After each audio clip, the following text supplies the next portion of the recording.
ആദ്യകാല തെലുങ്ക് സിനിമയെ അടക്കി ഭരിച്ച ഒരു സൂപ്പർ താരമുണ്ട്, രംഗനാഥ്. 2015 ഡിസംബർ 19 ഒരു മുഴം കയറിൽ ജീവനൊടുക്കിയ രംഗനാഥ് 1946 ജൂലൈ 17 രംഗനാഥ് ജനിച്ചത്. പിന്നീട് 4 പതിറ്റാണ്ടായി സിനിമയിൽ അദ്ദേഹം സജീവമായി. 300-ലേറെ ചിത്രങ്ങൾ. ബുദ്ധിമന്തുഡു എന്ന ചിത്രത്തിലൂടെയാണ് അദ്ദേഹം അരങ്ങേറിയത്. അന്നത്തെ തെലുങ്ക് സിനിമയെ നിയന്ത്രിച്ചിരുന്നത് NTR ആയിരുന്നു. NTR രാഷ്ട്രീയത്തിലേക്ക് ചുവട് വയ്ക്കാൻ തുടങ്ങിയപ്പോൾ രംഗനാഥ് അടക്കമുള്ള താരങ്ങൾ ശ്രദ്ധേയ സാന്നിധ്യമായി തെലുങ്ക് സിനിമയിൽ മാറി. ചിരഞ്ജീവി ശ്രദ്ധേയനാകുന്നതും ആ കാലത്താണ്. ബുദ്ധിമന്തുഡു എന്ന ചിത്രത്തിന് ശേഷം ഒരുപാട് ഹിറ്റ് സിനിമകളിൽ രംഗനാഥ് അഭിനയിച്ചു. അസാധ്യമായ സൗന്ദര്യം അദ്ദേഹത്തിൻ്റെ പ്രത്യേകതയായിരുന്നു. നല്ല ഉയരവും നല്ല ഷേപ്പുള്ള ബോഡിയും. മാത്രമല്ല, കരാട്ടെ, കുങ്ഫു തുടങ്ങിയ ആയോധന കലകളും അദ്ദേഹത്തിന് സ്വായത്തം. നന്നായി നൃത്തം ചെയ്യാനും അറിയാമായിരുന്നു അദ്ദേഹത്തിന്. ചന്ദന, ഇന്നിനി രാമായണം, അന്തമീ ആനന്ദം തുടങ്ങിയ ചിത്രങ്ങൾ രംഗനാഥിൻ്റെ കയ്യൊപ്പിട്ട ചിത്രങ്ങളാണ്. രംഗനാഥും ചിരഞ്ജീവിയും ഒരുമിച്ച ചിത്രമാണ് ലവ് ഇൻ സിംഗപ്പൂർ. മലയാളത്തിൽ പ്രേം നസീറും ജയനുമായിരുന്നു ഈ ചിത്രത്തിലെ നായകന്മാർ. തെലുങ്കിൽ രംഗനാഥും ചിരഞ്ജീവിയും ഒന്നിച്ചപ്പോൾ അത് ബ്ലോക്ക് ബസ്റ്ററായി മാറി. ചിരഞ്ജീവി എന്ന നടൻ ശ്രദ്ധിക്കപ്പെടുന്നതും ലവ് ഇൻ സിംഗപ്പൂർ എന്ന ചിത്രത്തിലൂടെയാണ്. മലയാളത്തിൻ്റെ അതേപടിയുള്ള റീമേക്കായിരുന്നു ലവ് ഇൻ സിംഗപ്പൂർ. റീമേക്ക് എന്ന് പറയാൻ പറ്റില്ല, 2 ചിത്രങ്ങളും ഒരേ സമയമാണ് ചിത്രീകരിച്ചത്. ഒരു വശത്ത് മലയാള ചിത്രവും മറുവശത്ത് തമിഴ് ചിത്രവും. ലവ് ഇൻ സിംഗപ്പൂർ ഒന്ന് കണ്ടു നോക്കുക പുതിയ കാലത്തെ പ്രേക്ഷകർ. രംഗനാഥ് എന്ന നടൻ്റെ സംഘടന പ്രാവീണ്യവും നൃത്ത പ്രാവീണ്യവും ഒക്കെ അതിൽ വിശദമാക്കിയിട്ടുണ്ട്. ഒരു കൗബോയ് സ്റ്റൈലായിരുന്നു അദ്ദേഹത്തിന്. അദ്ദേഹം പിന്നീട് പുതിയ തലമുറയ്ക്ക് വഴിമാറി കൊടുക്കേണ്ട അവസ്ഥ വന്നു. ചിരഞ്ജീവിയും സുമനും ഒക്കെ പുതിയ തലമുറയുടെ ഭാഗമായി കുതിച്ചു കയറി. പിന്നീട് നാഗാർജുനയും വെങ്കിടേഷും ഒക്കെ വന്നു. അപ്പോഴും അദ്ദേഹം ക്യാരക്ടർ റോളുകൾ ചെയ്ത് സിനിമയിൽ പിടിച്ചു തന്നു. രംഗനാഥിൻ്റെ മരണം ഇപ്പോഴും ദുരൂഹമാണ്. അദ്ദേഹത്തിന് സാമ്പത്തികമായി ബുദ്ധിമുട്ടൊന്നും ഇല്ലായിരുന്നു. അദ്ദേഹത്തിൻ്റെതായ തുരുത്തിൽ അവസാനം ഒതുങ്ങിക്കൂടിയത് ശ്രദ്ധേയമായിരുന്നു. ഒരു കാലത്ത് സൂപ്പർ താരമായിരുന്ന ഏതൊരു താരത്തിനും അവസരം കുറയുമ്പോൾ വരുന്ന ഡിപ്രഷൻ രംഗനാഥിനെ ബാധിച്ചിരുന്നു എന്നാണ് അടുത്ത സുഹൃത്തുക്കൾ പറയുന്നത്. തെലുങ്ക് സിനിമയിലെ ഇതിഹാസമായ ആ താരത്തെ അവസാന നാളുകളിൽ കഠിനമായ ഡിപ്രഷൻ ബാധിച്ചിരുന്നു.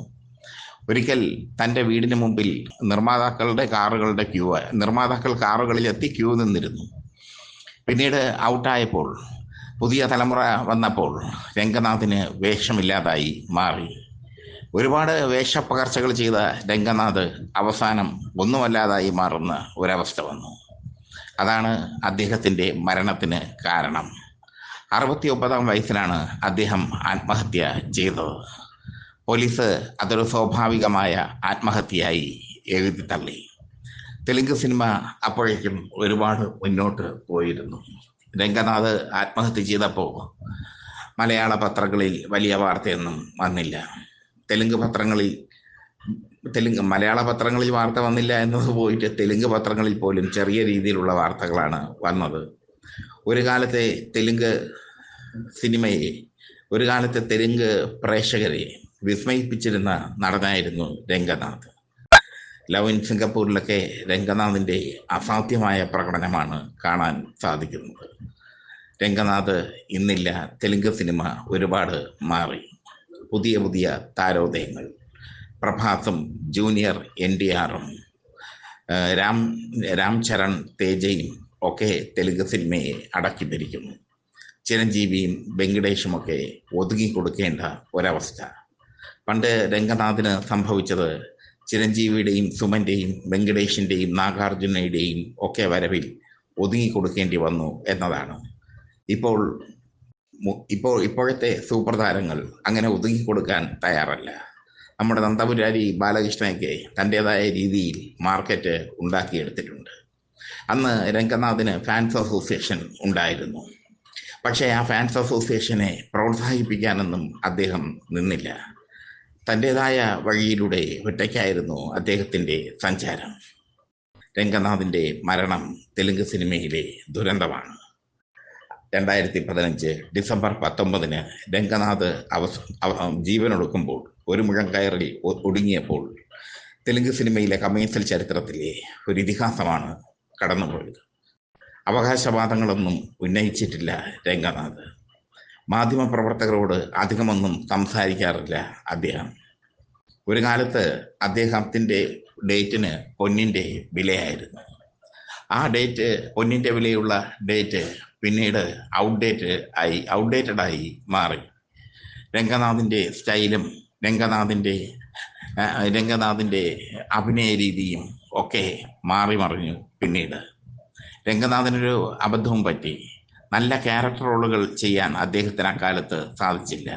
നന്ദി അവാർഡൊക്കെ കിട്ടിയിട്ടുണ്ടെങ്കിലും നല്ല റോളുകൾ ചെയ്ത് തെലുങ്ക് സിനിമയിൽ അടിയുറച്ചു നിൽക്കാൻ അദ്ദേഹത്തിന് സാധിച്ചില്ല.